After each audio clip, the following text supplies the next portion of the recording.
Big pass Tamil season 8 இறுதிக்கட்டத்தை நெருங்கிட்டு இருக்கு. அடுத்த வாரம் ஃபினாலே வீக் அப்படிங்கிறதுனால யாரு டைட்டில் வின்னர் ஆக போறாங்க, மேலும் இந்த வீக் எந்த 2 பேர் எலிமினேட் ஆகி ஹவுஸை விட்டு வெளியே போக போறாங்க அப்படின்னு ஒரே பரபரப்பா போயிட்டு இருக்கு. ராணவ் மற்றும் மஞ்சரி எலிமினேட் ஆன நிலையில அருண், தீபக், சௌந்தர்யா, பவித்ரா, ஜாக்லின், விஜய் விஷால், ராயன், முத்துக்குமரன் இந்த 8 பேர் பிக் பாஸ் ஹவுஸ்ல இருக்காங்க. இந்த 8 பேர்ல தீபக், சௌந்தர்யா, முத்துக்குமரன் இந்த 3 பேர்ல யாராவது ஒருத்தர் தான் டைட்டில் வின்னர் ஆக போறாங்கன்னு பலருமே சோசியல் மீடியால பேசிட்டு வராங்க.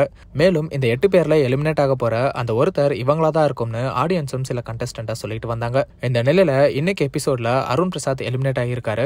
பலருமே இது ரொம்பவே அன்ஃபேர்னு சொல்லிட்டு வராங்க. விஜய் விஷால், பவித்ராலாம் உள்ள இருக்காங்க, இவரை ஏன் எலிமினேட் பண்ணிருக்கீங்கன்னு பலருமே கடுமையா அருண் பிரசாத் எலிமினேட் பண்ணப்பட்டதுக்கு எதிர்ப்புகளை தெரிவிச்சிட்டு வராங்க. அருணோட லவர் அர்ச்சனாவும் இப்ப சௌந்தர்யாக்கு ஆதரவா தான் பேசிட்டு வராங்க.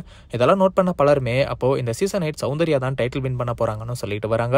இந்த சீசன் 8ஓட டைட்டில் வின்னர் ஆக போற அந்த கண்டஸ்டன்ட் யாரு அப்படிங்கறதையெல்லாம் வெயிட் பண்ணி பார்க்கலாம்.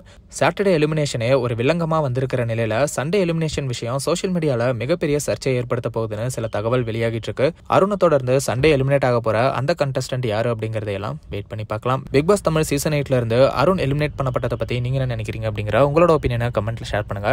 அந்த மாதிரி சினிமா, சீரியல்ஸ் அண்ட் ட்ரெண்டிங்கான அப்டேட்ஸை பத்தி தெரிஞ்சுக்க நம்ம ட்ரெண்ட் டாக் சேனலை சப்ஸ்கிரைப் பண்ணுங்க.